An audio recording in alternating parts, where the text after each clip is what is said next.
ចាជំរាបសួរបងប្អូននេះជាមុខម្ហូបមួយមុខទៀតដែលនាងខ្ញុំចង់បង្ហាញគឺឆា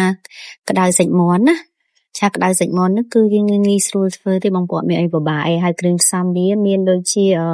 ម្រះព្រៅរំដេងខ្ទឹមម្ទេសស្លឹកគ្រៃអីហ្នឹងបងប្អូនហើយបន្ទាប់មកទៀតផ្នែកសាច់យើងមានជាសាច់មាន់តែយើងសាច់មាន់នេះយើងយកមាន់ស្រែបងប្អូនប្រហែលជា1គីឡូទៅមុនដំបូងហ្នឹងយើងចាប់ផ្ដើមលាងបន្លែអីឲ្យហើយសិនបងប្អូនយើងលាងបន្លែម្រះព្រៅអីហ្នឹងម្រះព្រៅរំដេងម្ទេសស្លឹកក្រូចស្លឹកគ្រៃអីហ្នឹងយើងលាងវាឲ្យស្អាតទៅណាបងប្អូនយើងខ្ញុំតែលាងម្ដងពីរបីទឹកចឹងទៅដើម្បីវាបានស្អាតល្អដោយសារម្រះព្រៅវាពេលខ្លះទៅដីវាជាប់ច្រើនចឹងណាតោះតែយើងកលេងវាឲ្យវារៀងបានពីរបីទឹកទៅដើម្បីវាបានជ្រះស្អាតចឹងណាបងប្អូនដូចជាវីដេអូដែលនាងខ្ញុំបានបង្ហាញនេះចឹងនាងខ្ញុំលាងពីរបីទឹកដើម្បីវាជ្រះស្អាតបន្ទាប់មកទៀតពេលដែលវាស្អាតហើយចឹងយើងយកចាប់ផ្ដើមយករំដេងហ្នឹងហាន់វាយើងហាន់វាជាចំណិតប្រទះទៅបងប្អូនយើងអត់បានដំទេយើងហាន់វាទៅដើម្បីឲ្យវាបាន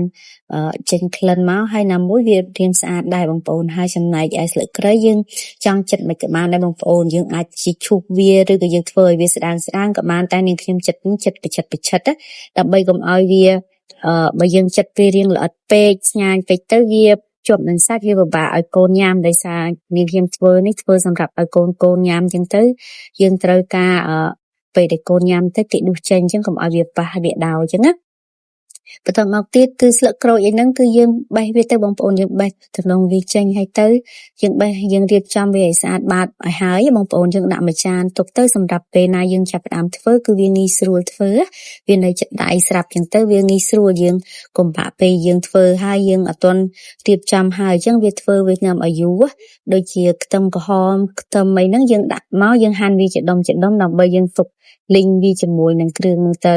ហើយបន្ទាប់មកយើងបេះស្លឹកម្រះព្រៅបេះអីទុកទាំងហើយទាំងអស់ណាបងប្អូនយើងបេះទុកឲ្យស្រេចបន្ទាប់មកសាច់ចំណែកឯផ្នែកសាច់ហ្នឹងគឺយើងកាប់វាជាកង់ទៅកុំឲ្យធំពេកកុំឲ្យតូចពេកណា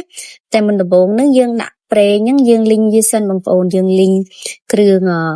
រំដេងស្លឹកគ្រៃស្លឹកក្រូចម្ទេសខ្ទឹមសខ្ទឹមក្រហមហ្នឹងយើងលីងចូលគ្នាតែសម្រាប់អ្នកខ្លះគឺគេបំពងតែនាងខ្ញុំលីងដោយសារចង់ឲ្យវាប្រើខ្លាញ់ជាប់ច្រើនអញ្ចឹងណាបន្ទាប់មកទៀតនៅពេលដែលវាឡើងក្រហមល្អហើយអញ្ចឹងវារៀងឈ្ងុយហើយយើងដួសចេញទៅយើងចាប់ផ្ដើមឆឹងស្ករយើងដាក់ខ្ទឹមដាក់ឆឹងស្ករក្រហមឲ្យវាឡើងជើងក្រហើយយើងចាប់ផ្ដើមដាក់សាច់ចូលទៅបងប្អូនយើងដាក់សាច់មាន់កូរចូលយើងកូរចូលវាមកស្ទុះទៅដើម្បីវារៀងដាច់ទឹកឆ្អាបឲ្យអស់ឲ្យវាដាច់ទឹកសាច់មាន់ហ្នឹងទៅដើម្បីវាកាត់បន្ថយការឆ្អាបតបមកតែយើងដាក់គ្រឿងទៅគ្រឿងវាក៏មានអីច្រើនដែរបងប្អូនមានដូចជាយើងធ្វើម្ហូបរាល់ដងអញ្ចឹងវាមិនជិះផុតពីគ្រឿងដូចជាទឹកត្រីអំបិលប៊ីចេងស្ករអីហ្នឹងបងប្អូនរ៉ូឌីហើយនឹងប្រេងខ្យងអីហ្នឹងយើងដាក់លួចទៅតាមផ្ទះមួយដែលគេចូលចិត្តណាគេចូលចិត្តដាក់គ្រឿងអីអញ្ចឹងយើងដាក់តាមហ្នឹងទៅបងប្អូនវាមិនទាស់ខុសអីទេហើយដល់ពេលដែលយើង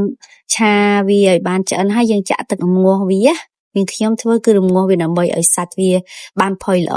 បន្ទាប់មកទៀតចានយើងចាប់ផ្ដើមឲ្យរៀងខាស់ទឹកតិចយើងដាក់គ្រឿងចូលយើងដាក់ស្លឹកគ្រៃស្លឹកក្រូចអីហ្នឹងដែលយើងលីងហើយហ្នឹងយើងដាក់ចូលច្បល់វាចូលគ្នាហើយចាំយើងដាក់ម្រះព្រៅតាមក្រោយបងប្អូននាងខ្ញុំធ្វើគឺនៅទឹកដោយសារកូននាងខ្ញុំគាត់ចូលចិត្តដាក់ទឹកស្រូបជាមួយបាយអញ្ចឹងណាអញ្ចឹងទៅអត់អាចធ្វើគោកកើតទេភាគច្រើនអាហ្នឹងគេធ្វើឲ្យគោកអញ្ចឹងណាតែនេះនាងខ្ញុំធ្វើឲ្យរៀងទឹកតិចដើម្បីឲ្យគាត់ស្រួលបានញ៉ាំស្រូបអញ្ចឹងណាបងប្អូនហើយឃើញបងប្អូនឆ្អិនហើយគឺមានតែប៉ុណ្្នឹងដែរសម្រាប់វីដេអូនេះណាអរគុណច្រើនសម្រាប់ការតាមដានវីដេអូមួយនេះ